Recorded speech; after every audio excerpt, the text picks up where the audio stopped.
ప్రియమైన వారులారా, చదవబడినటువంటి 3 వాక్య భాగాలను ఆధారం చేసుకొని పరిపూర్ణమైన ఆశీర్వాదము అనేటువంటి అంశాన్ని నేను మీతో పంచుకోవాలని ఆశపడుతూ ఉన్నాను. చాలామంది జీవితాలలో పరిపూర్ణమైనటువంటి ఆశీర్వాదాలు చాలామంది జీవితాలలో తక్కువైపోయాయి.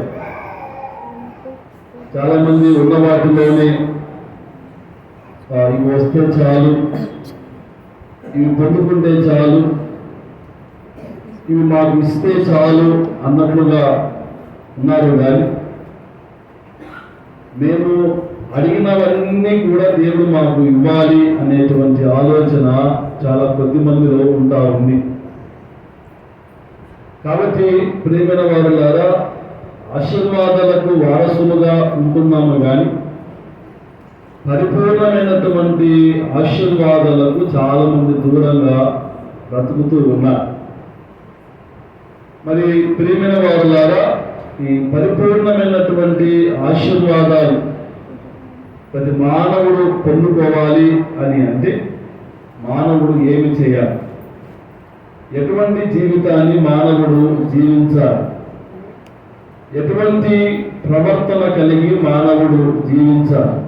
ప్రియమైన వారులారా, ఉదయకాల సమయంలో 3 మాటలను నేను మీకు చెప్పాలని నేను ఆశపడుతూ ఉన్నాను. మొట్టమొదటిగా, దేవుని మీద ఎవరైతే సంపూర్ణముగా ఆధారపడి ఎవరైతే ఉంటారో దేవుడు తప్పకుండా వారిని సంపూర్ణమైనటువంటి ఆశీర్వాదంలోకి దేవుడు తీసుకుని వెళ్తారు. అంటే మన ముందర ఏమి ఉండదు, కానీ ఉంది అని మనం నమ్మాలి. పైన పరలోకము ఏ రోజు మనం చూడలేదు, కానీ అది ఉంది అని మనము నమ్మాలి, విశ్వసించాలి. ప్రియమైన వాడు ద్వారా మరి లేని అన్నీ కూడా మనం ఉన్నట్లు ఎట్ట నమ్మాలి? అలా నమ్మినప్పుడే మనం ఆశీర్వాదాలకు వారసురాలుగా దేవుడు మనం చేస్తాడు కదా. మన దేవుడు అబ్రహామును పిలిచాడు. ఆదికాండము 12 మొదటి వచనంలో మనం చూస్తే, ఆదికాండంలో అబ్రహామును దేవుడు పిలుస్తా ఉన్నాడు. అబ్రహామా, నీ దేశం నుండి, నీ బంధువుల ఇంటి నుండి, నీ తండ్రి ఇంటి నుండి నువ్వు బయలుదేరి నేను నీకు చూపించు దేశమునకు వెళ్ళుదువు కదా. అంటే ఎక్కడ లేవు అంటే దగ్గరలో లేవు. నేను చూపించు దేశమునకు నువ్వు వెళ్ళాలి అని అన్నప్పుడు అబ్రహాముకు ఎక్కడ వెళ్ళానో అబ్రహాముకు తెలియదు. అబ్రహాము ఏమి చూడాలో అబ్రహాముకు తెలియదు. అది ఎంత దూరము, ఎంత ప్రయాణము అనేది అబ్రహాముకు తెలియదు. అయినా దేవుని యందు ఆధారపడి అబ్రహాము, ప్రియమైన వారులారా, దేవుని చూసుకుంటూ ముందుకు వెళ్ళాడు. ఆ కింది వచనాలలో మనం చూస్తే, ఆకాశ నక్షత్రాల వలె నీ సంతానాన్ని నేను విస్తరింపజేస్తానని అన్నాడు కదా దేవుడు. ఒక్క సంతానం లేదు, అంటే ఒక్క పిల్లోడు లేదు, బిడ్డ లేదు. మరి అటువంటి సంతానం లేనటువంటి అబ్రహాము ఏ నమ్మకంతో ముందుకు వెళ్ళాడు అని అంటే, దేవుడు తప్పకుండా నా జీవితంలో గొప్ప కార్యాలు చేస్తాడు అనేటువంటి ఒక ప్రగాఢమైనటువంటి నమ్మకము అబ్రహాముకు ఉంది. అందుకే మరి ఆ కాలంలో అందరికంటే దేవుడు దీవించాడు. అబ్రహాము సంతానాన్ని దేవుడు దీవించాడు. ఏమీ లేనటువంటి అబ్రహామును అనేక తరాలకు దేవుడు ఆశీర్వాదకరంగా దేవుడు చేయగలిగాడు కదండి. దేవుడి మీద ఆధారపడటము అంటే అర్థం ఏంటి అని అంటే, దేవుడు ఏమి చెప్పినా మనం నో అనకూడదు. దేవుడు ఏది చెప్పినా మనము అనుమాన దేవుడు ఏది చెప్పినా అది మనం మేలు కొరకే అని మనం ముందుకు వెళ్ళాలి అనేటువంటి విషయాన్ని ప్రేమైన వారు ద్వారా మన వాక్యము సెలవిస్తా ఉంది. చైనా అనేటువంటి ఒక పట్టణంలో పాల్ యాంచో అనేటువంటి ఒక సువార్థికుడు, బహుశా చాలా మందికి తెలుసు, యూట్యూబ్లో ఎవరు కొట్టినా ఆయన పేరు, ఫోటో అన్ని వస్తాయి, మందిరము అన్ని వస్తాయి. ఒక సండే వర్షిప్కు అంటే ఒక టైంకు ఆ సంఘంలో కూడుకున్నటువంటి విశ్వాసుల సంఖ్య దాదాపుగా 2 నుండి 2.5 లక్షల మంది ఒక ఆరాధనకు వస్తారు. ఆయన వాక్యం వినటానికి అంటే ఒక ఆరాధనకు ఎంతమంది వస్తారమ్మా? 2 నుండి 2.5 లక్ష దాకా జనాలు వస్తారు. ఆయన ఆదివారం అంతా కలిపి 6 సర్వీసులు చేస్తారు. ఒక సర్వీస్కి వచ్చిన వాళ్ళు 2వ సర్వీస్ రాకూడదు. అంటే ఒక రోజులో 6 × 2 కదా, 12, 6 అర్థలు ఎంత? 3 లక్షలు. 12 3 ఎంత? 15 లక్షల మంది ఒక రోజు సంఘంలో ఆరాధన చేస్తారంట. ఆయన వాక్యం వినటానికి కానీ ఆయన ఆరాధనలో పాల్గొనటానికి కానీ అన్ని లక్షల మంది ఆరాధనకు వెళ్ళేవారు. ఈరోజు కూడా వెళ్తా ఉన్నారు. ప్రేమల వారు ద్వారా ఆయన సేవ ప్రారంభంలో ఒక చిన్న గుడిసెతో ప్రారంభించబడింది. ఒక చిన్న మైకు, ఒక చిన్న యాంప్లిఫైర్.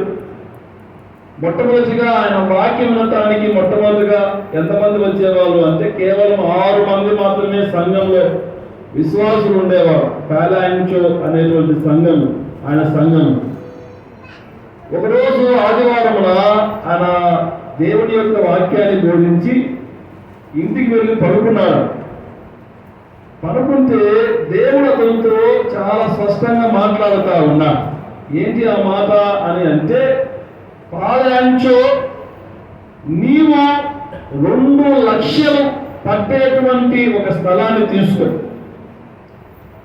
2 లక్షలు ఒకే చోట కూర్చొని దేవుణ్ణి ఆరాధించేటువంటి రోజు దగ్గరలో వస్తా ఉంది కాబట్టి నువ్వు స్థలాన్ని తీసుకొని మందిరాన్ని కట్టు అని ఒక మాట, ఒక స్వరము అతనికి వినిపించిందని వెంటనే లేచి తనకు ఉండేటువంటి ఆస్తులన్నీ అమ్మి కొన్ని 100 ఎకరాలు కొనుక్కున్నాడు. ఈ 100 ఎకరాలు కొనుక్కునేటువంటి సమయంలో ఈ 6 మంది విశ్వాసులు ఉన్నారు కదా, అయ్యా ఎందుకు నీ ఆస్తినంతా అమ్మి స్థలాలు కొంటా ఉన్నావు అంటే, లేదమ్మా మనం పెద్ద మందిరాన్ని కట్టుకోవాలా, 2 లక్షలు పట్టేటువంటి మందిరము నాకు దేవుడు చూపిస్తా ఉన్నాడు అని అంటే, అయ్యా మేము 6 మంది ఆదివారం ఒక్క పూట రావటానికే మాకే సమస్యలు వస్తూ ఉన్నాయి. ఈ వారం వచ్చిన 6 మంది రేపు వారం వస్తామో రామో తెలియదు. నువ్వు ఏం చేస్తా ఉన్నావు? నీకు ఉన్నటువంటి డబ్బులన్నీ అమ్మి, ఆస్తులన్నీ అమ్మి ఇంత స్థలాన్ని కొనుక్కొని ఇంత మందిరం కట్టుకోవటానికి నువ్వు పూనుకున్నావు. మేము మా నుంచి మీకు ఎటువంటి సహాయం మేము చేయలేం. ఎందుకంటే చిన్న విషయం కాదు కదా. మేమేమో 6 మంది ఉన్నాం, మందిరమేమో 2 లక్షలు పట్టేటువంటి మందిరం కట్టాలని అంటా ఉన్నాం. మేము మీకు 1 రూపాయి ఇవ్వం. ఒకవేళ మీరు మమ్మల్ని డబ్బులు అడిగితే మేము చర్చి కూడా రాము అని చెప్పేశారు. ప్రేమైన వారి ద్వారా ఈయన పాలాంచో ఒక ప్రక్క ఉండేవాళ్ళు బయటికి వెళ్ళిపోతే 2 లక్షల మంది ఎక్కడి నుంచి వస్తారు అనే ఆలోచన చేయాలి. మీరు ఉంటే ఉండండి, వెళితే వెళ్ళండి.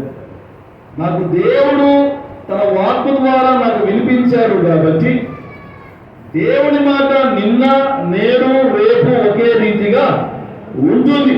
కాబట్టి నేను దేవుని మాటని నమ్ముతాను కానీ మీ మాట నేను నమ్మను. ప్రేమైన వారి ద్వారా విశ్వాసముతో ఎవరు సపోర్ట్ చేయకపోయినా, ఎవరు ముందుకు వచ్చి తనకు సహాయం చేయకపోయినా తన దగ్గర ఉండేటువంటి డబ్బుతోనే మందిరాన్ని కట్టుకున్నాడు.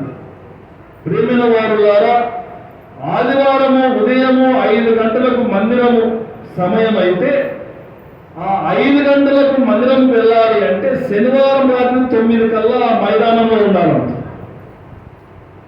శనివారం రాత్రి 9 గంటలకు ఆ మైదానంలో ఉంటేనే ఆదివారం 5 గంటలకు ఆరాధన టైం, అంటే మీరు వెళ్ళి కూర్చోవటానికి ఆ సమయం అంట. ఒకవేళ శనివారం కాదు, మేము ఆదివారం ఉదయమే 5 గంటలకు వెళ్తాము అనే వాళ్ళు 5 గంటలకు వెళితే వాళ్ళ సీట్ ఎప్పుడు కన్ఫర్మ్ చేస్తారంట? రాత్రి 9 గంటలకు కన్ఫర్మ్ చేస్తారు. అంటే 6 మందితో ప్రారంభించినటువంటి సంఘము కొన్ని లక్షల మంది ఆ మైదానంలో కూర్చొని దేవుణ్ణి ఆరాధన చేస్తా ఉన్నారు. కారణం ఏంటి అని అంటే, మనుషులందరూ నిరుత్సాహపరిచిన ఆ వ్యక్తి కేవలం దేవుడి మీద ఆధారపడి తన పరిచర్యలో ముందుకు వెళ్ళాడు. గొప్ప బహుమానం, గొప్ప ఆశీర్వాదము ఈరోజు వారు కల్లారా చూడగలుగుతా ఉన్నారు. ప్రియమైన వారు ద్వారా మనము దేవుని మీద ఆధారపడినప్పుడు, దేవుణ్ణి మనము పూర్తి నమ్మకంతో మనం దేవుణ్ణి వెంబడించినప్పుడు, దేవుడు తప్పకుండా మన జీవితంలో గొప్ప కార్యాలు ఆయన చేస్తారు. కానీ మనము దేవుని మీద ఆధారపడటము లేదు, దేవుణ్ణి మనం నమ్మటము లేదు, దేవుని దగ్గరికి మనం రావటము లేదు. అందుకే మనం ఆశీర్వాదాలు ఏదో 10 విజ్ఞాపనలు చేస్తే దేవుడు 60 మనకు సమాధానము ఇస్తా ఉన్నాడు.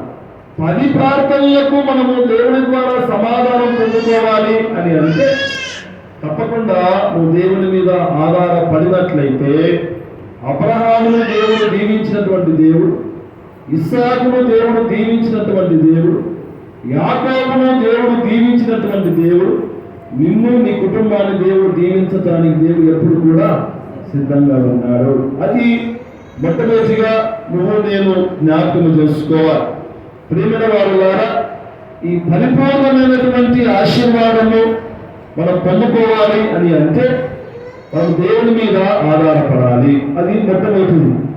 రెండవదిగా, ఈ పరిపూర్ణమైనటువంటి ఆశీర్వాదం మనం పొందుకోవాలి అని అంటే చూడండి, అపోస్తలుడైన పౌలు గలతీయులకు రాసినటువంటి పత్రిక, గలతీ పత్రిక 5వ అధ్యాయం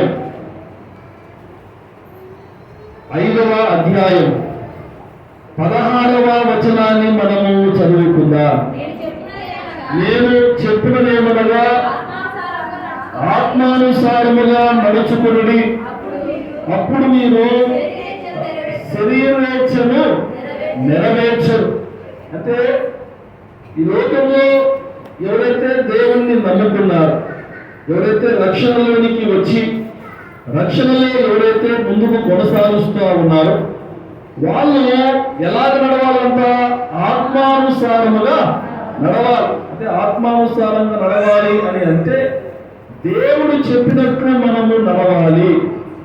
ఎప్పుడైతే ఆత్మానుసారముగా మనం నడిచినప్పుడు శరీర ఈచ్ఛలను మనము నెరవేర్చం. అంటే ఆ శరీర సంబంధమైనటువంటి కోరికలకు మనం దూరంగా ఉంటాం. ఎప్పుడు దూరంగా ఉంటామో అంటే మనం ఆత్మానుసారంగా బ్రతికినప్పుడు శరీర కార్యాలకు దూరంగా ఉంటావు కదా. మనకు అన్ని ప్రాముఖ్యమే, అన్ని మనకు ఇంపార్టెన్సే. కానీ దేవుని కంటే, దేవుని యొక్క వాక్యము కంటే ఏది మనకు ప్రాముఖ్యత కాదు. ఈరోజు సమాధులు పడాలి, నేను కాదనడంలే. సమాధులను శుభ్రం చేసుకోవాలి, కాదనడంలే. సమాధులను నీళ్ళతో కడగాలి, నేను కాదనడంలే. సమాధులను పూలతో అలంకరించుకోవాలి, నేను కాదనడంలే.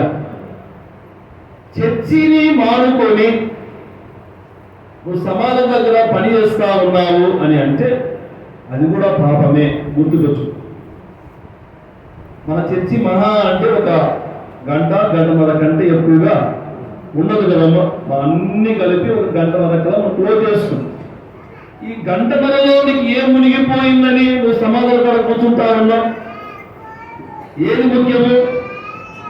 ఏది ముఖ్యము? మనకు వాక్యం ముఖ్యం, ఆరాధన ముఖ్యం, దేవుని సమక్షంలో మనం ఉండడం ముఖ్యం. దేవుడు అది కోరుకోవడం లే, అది కావాలా. ఎప్పుడు కావాలా? వాక్యాన్ని నువ్వు మందిరంలోకి వచ్చి ప్రార్థన అంతా అయిపోయిన తర్వాత నువ్వు అవి చేసుకుంటే దేవుడు వీటిని వాటిని ఇష్టపడతాడే తప్ప దీన్ని వదిలిపెట్టి నువ్వు పొద్దున లేచిన నుండి అక్కడే కూర్చొని సమాధానం శుభ్రం చేసుకుంటే నీకు ఎటువంటి ప్రయోజనము ఉండదు అనేది నేను జ్ఞాపకం చేస్తా ఉన్నా. ఆత్మానుసారముగా నడవండి అంటే అర్థం ఏంటి అని అంటే, ఆత్మానుసారంగా ఎవరైతే ఉంటారో శరీర సంబంధమైనటువంటి కార్యాలకు వాళ్ళ జీవితంలో వాళ్ళ చోటు ఇవ్వ కదండి. ప్రియమైన వారులారా, పౌలు తన పరిచర్యలో ఒక సంఘటన జరిగింది. అంటే ఈ పౌలు ఎక్కడ ఈ దమస్కు అనేటువంటి ప్రాంతంలో మారాడు కదా. ఈ దమస్కు అనేటువంటి ప్రాంతం అంతా ఆసియా ఖండంలో ఎక్కువగా ఉంది. పౌలు ఒకసారి ఆసియాకు వెళ్ళాలా, ఆసియాలో సువార్త చెప్పాలా, ఆసియాలో సంఘాన్ని స్థాపించాలి అని తను అనుకొని అన్నిటినీ సిద్ధపరుచుకున్నాడు. పరిచర్యకు వెళ్ళాలి అని సిద్ధపరుచుకొని ఆయన నిద్రపోయేటువంటి ఒక సమయంలో దేవుడు ఒక దర్శనాన్ని చూపిస్తా ఉన్నాడు. పౌలు ఏంటి ఆ దర్శనము? ఒక ఊరిని చూపిస్తా ఉన్నాడు. ఆ ఊరి పేరు ఏంటి అంటే మాసిదోనియా అనేటువంటి ఒక ఊరు. ఆ మాసిదోనియా అనేటువంటి ఒక ఊరిలో ఒక వ్యక్తి పౌలు పిలుస్తా ఉన్నాడు. ఆ దర్శనంలో అతను ఎవరో పౌలుకు తెలియదు. పౌలుకు తెలిసిందంతా ఏంటిది అంటే మాసిదోనియా అనేటువంటి పట్టణాన్ని చూపిస్తా ఉన్నాడు. వెంటనే పౌలు నిద్ర మేలుకొని, మనము చెప్పినట్లు మనం వెళితే మనం ఫలించం, దేవుడు చెప్పినట్లుగా మనం నడుచుకుంటే దేవుడు మనకు తోడుగా ఉంటాడు అనేటువంటి ఆలోచనతో పౌలు ఏం చేశాడు అని అంటే, ఆసియాకు వెళ్లకుండా మాసిదోనియా అనేటువంటి పట్టణానికి సువార్త ప్రకటించడానికి వెళుతాడు పౌలు. వెళ్ళిన తర్వాత దేవుని యొక్క వాక్యం బోధిస్తా ఉంటే అందరూ వాక్యం వింటా ఉన్నారు. కానీ దేవుడు లూదియా అనేటువంటి ఒక స్త్రీ యొక్క హృదయాన్ని తెరుస్తాడు. ఆ లూదియా అనేటువంటి స్త్రీ యొక్క హృదయాన్ని తెరిచినప్పుడు పౌలు చెప్పేటువంటి మాటలందు ఆయన శ్రద్ధ వహిస్తాడు. శ్రద్ధ వహించి లూదియా అనేటువంటి ఒక స్త్రీ బాప్తిసము తీసుకొని తను నమ్ముకున్న తర్వాత తన ఇల్లంతా కూడా రక్షించబడతాడు. ఒకటైతే మరొక విషయం ఏంటి అంటే, పౌలు ఒక చోట బోధ చేస్తా ఉంటాడు, వాక్యం చెబుతా ఉన్నటువంటి సమయంలో ఒక స్త్రీకి పుతోను అనేటువంటి దయ్యం పట్టి చాలా సంవత్సరాలు నలిగిపోతారు. ఈ పౌలు యొక్క వాక్యం విన్నటువంటి ఆ దయ్యము ఆమె శరీరంలో ఉండకుండా ఆ పుతోను అనేటువంటి దయ్యము ఆమెను వదిలి బయటికి వెళ్ళిపోతుంది. అంటే చాలా సంవత్సరాల నుండి దయ్యము చేత బాధపడుతున్నటువంటి ఆ స్త్రీ పౌలు యొక్క వాక్యం విని విడుదల పొందుకుంటుంది కదండి. ఎప్పుడైతే ఈ మాసిదోనియా అనేటువంటి ప్రాంతంలో పౌలు ఎక్కువగా సేవ చేస్తా ఉన్నారో, అనేక మంది బాప్తిసం పొందుకుంటా ఉన్నారో, వీళ్ళను ఈ పౌలు శిలను తీసుకుని వెళ్ళి ఎక్కడ వేస్తారు అంటే చెరసాలలో వేస్తారు. చెరసాలలో వేసినప్పుడు పౌలు ద్వారా ఉన్నటువంటి సంఘం, పౌలు యొక్క వాక్యం ఉన్నటువంటి సంఘం ఏం చేస్తాది అని అంటే, పౌలు శీలలు చెరసాలలో ఉన్నారు కదా, మనం ఇంట్లో కూర్చొని నిద్రపోదాము అనేటువంటి ఆలోచన లేకుండా వాళ్ళు అత్యాసక్తితో దేవునికి ప్రార్థన చేస్తూ ఉంటే, వీళ్ళు ఇక్కడ ప్రార్థన చేస్తే జైలు యొక్క పునాదులు ఏం చేయబడ్డాయంట? కదలబడ్డాయి. ఎక్కడ అని అంటే ఈ మాసిదోనియా సంఘంలో. ప్రియమైన వారులారా, ఒకవేళ పౌలు తన చిత్తానుసారంగా వెళ్ళింటే పౌలు ద్వారా దేవుడు గొప్ప కార్యాలు చేసేవాడు కాదు. ఎప్పుడైతే పౌలు ఆత్మానుసారముగా మాసిదోనియా అనేటువంటి ప్రాంతంలోనికి వెళ్ళాడో, ప్రేమైన వారులారా, ఒక స్త్రీ దేవుని యొక్క వాక్యం రక్షించబడింది. పుతోను అనే దయ్యం పట్టినటువంటి స్త్రీకి దేవుడు విడుదల ఇచ్చాడు. పౌలు శీలలు చెరసాలలో ఉంటే సంఘం ఏం చేసిందమ్మా? ప్రార్థన చేసింది. అంటే అక్కడ ఒక సంఘం స్థాపించటానికి దేవుడు పౌలుకు సహాయము చేశాడు కదా. మనం అనుకుంటూ ఉంటా ఈ పత్రికలన్నీ కూడా మనం చదువుతా ఉన్నప్పుడు ఈ పత్రికలు అంటాము కానీ ఒక్కొక్క పత్రిక ఒక సంఘం. మనం కొరంతి పత్రిక అంటాము కదా, కొరంతి పత్రిక అయినా కొరంతిలో ఉన్నటువంటి సంఘానికి పౌలు లెటర్ రాశారు. అంటే కొరంతి అనేది ఒక పట్టణం, ఒక సంఘం. గలతీ అనేది పత్రిక అయినా అదొక సంఘం పేరు. గలతీ సంఘం, ఎఫెసీ సంఘం, ఫిలిప్పో సంఘం, కొలస్సీ సంఘం, ఇవన్నీ కూడా పౌలు ద్వారా ఏర్పరచబడినటువంటి సంఘాలు. ఇన్ని సంఘాలు స్థాపించడానికి పౌలులో ఏముంది? ఏమి లేదు. కేవలము దేవుని యొక్క ఆత్మ చేత పౌలు నడిపించబడ్డాడు. పౌలు దేవుని యొక్క ఆత్మ చేత నడిపించబడ్డాడు కాబట్టి పౌలు ద్వారా కొన్ని సంఘాలు దేవుని చేత కట్టబడ్డాయి అనేటువంటి విషయాన్ని నేను జ్ఞాపకం చేసుకోవాలి. ప్రియమైన వారి ద్వారా మనంతకు మనం ముందుకు వెళితే కొంతదూరం వెళుతాం. దేవుని సహాయంతో మనం ముందుకు వెళితే దేవుడు మనల్ని ఒక ఉన్నతమైన స్థితిలోనికి దేవుడు చేర్చాడు. అందుకే వాక్యం ఏమని చెబుతా ఉంది అంటే, నీ ప్రవర్తన అంతటి ఎన్నో ఆయన అధికారానికి ఒప్పుకోవాలంట. అప్పుడు నీ త్రోవను దేవుడు ఏం చేస్తాడంట? సరళము చేస్తాడు. ఎప్పుడు చేస్తాడు అని అంటే, నీ అధికారం, నీ పెత్తనాలన్నీ కూడా దేవుడి చేత పెట్టాలి. నువ్వు ఎలాగ నడవాలా? ఆత్మానుసారంగా నువ్వు నడవాలి. లోకానుసారంగా నువ్వు నడుస్తే దేవుడికి ఇష్టము లేదు. ఆత్మానుసారంగా మనం నడిచే వారముగా ఉండాలి అని దేవుడు ఆశపడుతూ ఉన్నారు. ప్రియమైన వారులారా, ఒకటి దేవుని మీద మనము ఆధారపడాలి. రెండవది ఆత్మానుసారంగా మనము నడవాలి. మూడవదిగా శాశ్వతమైనటువంటి ప్రేమలో మనము కూడా పాలు పొందుకోవాలి. యేసయ్య ప్రేమ ఎలాంటిది అని అంటే శాశ్వత కాలం ఉండేటువంటి ప్రేమ. ఈ లోకంలో చాలా ప్రేమలు ఉన్నాయి. అన్నదమ్ముల ప్రేమ, భార్యాభర్తల ప్రేమ, అక్కచెల్లెల ప్రేమ, తల్లిదండ్రుల ప్రేమ. ఈ కలియుగంలో ఏమైపోతా ఉన్నాయంటే అవన్నీ మంటలో కాలిపోతా ఉన్నాయి. ఏ బంధాలు, ఏ ప్రేమలు కూడా కనబడడం. ఒక LIC ఇన్సూరెన్స్ కోసము భార్య భర్తను చంపేసింది. భర్త LICలో పనిచేస్తా ఉన్నాడంట. భర్తను చంపేస్తే LICలో డబ్బులన్నీ భార్యకు వస్తాయి. వారికి రాత్రికాల సమయంలో పాలల్లో స్లీపింగ్ టాబ్లెట్లు ఎక్కువ మోతాదు వేసి చంపేసింది. తల్లిదండ్రులు ఈరోజు పిల్లలు ఆస్తుల కోసం ఏం చేస్తా ఉన్నారు?